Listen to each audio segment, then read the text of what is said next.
So Shakur Stevenson, aka Shakira Tupac Twitterson, said that he doesn't want Gervonta Davis to have a rematch with Lamont Roach Jr. because he wants to beat Tank before Lamont Roach does, and he already feels like Lamont Roach beat Tank the first time. So if Lamont Roach beats Tank in a rematch and then Shakur beats him, Shakira feel like he ain't gonna get enough credit for it.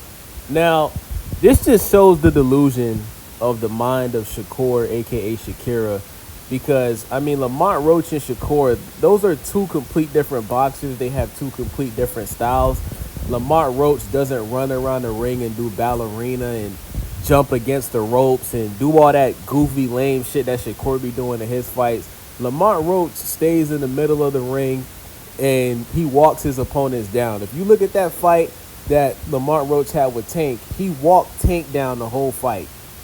There was no part of that fight where Gervonta Tank Davis was walking down Lamont Roach. Lamont Roach stood in the middle of the ring, and he walked Tank down the whole fight. And, it was a pressure fight. Lamont Roach was hitting Tank with some tough shots.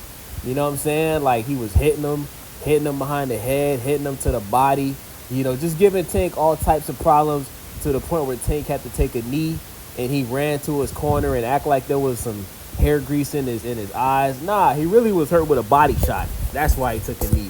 He did the same thing that Ryan Garcia did when he fought him. Remember when Ryan Garcia was fighting Tank and Tank hit Ryan with that body shot and Ryan took a knee and quit? That's basically what Tank did. He was hurt. He just played it off, and the referees let him get away with it. That should have been a loss. It should have been considered a knockdown, and Lamont Roach should be the champion, and he should have won that fight against Tank. But Shakur, you look at your fight against Edwin De Los Santos, you ran the entire fight, right? You say that one of your hands was broken, that's an excuse, right? You look at your most recent fight against Josh Padley, who's a part-time electrician, a part-time boxer. Josh Padley gave you some problems, bro. Like, yeah, you ended up getting the stoppage. I believe it was in the 7th round.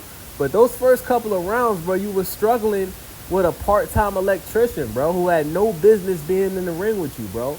You understand what I'm saying? So I don't get why Shakur continues to do all this talking when you look at what he's done at 135 pounds, he hasn't done anything. He hasn't done anything at 135 pounds that's impressive, right?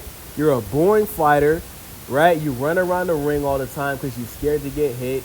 And, I think Gervonta Tank Davis, even after his performance against Lamont Roach, I still got Tank knocking out Shakur Stevenson with ease, man. I think Tank would walk him down. I think Tank would eventually cut that ring off and put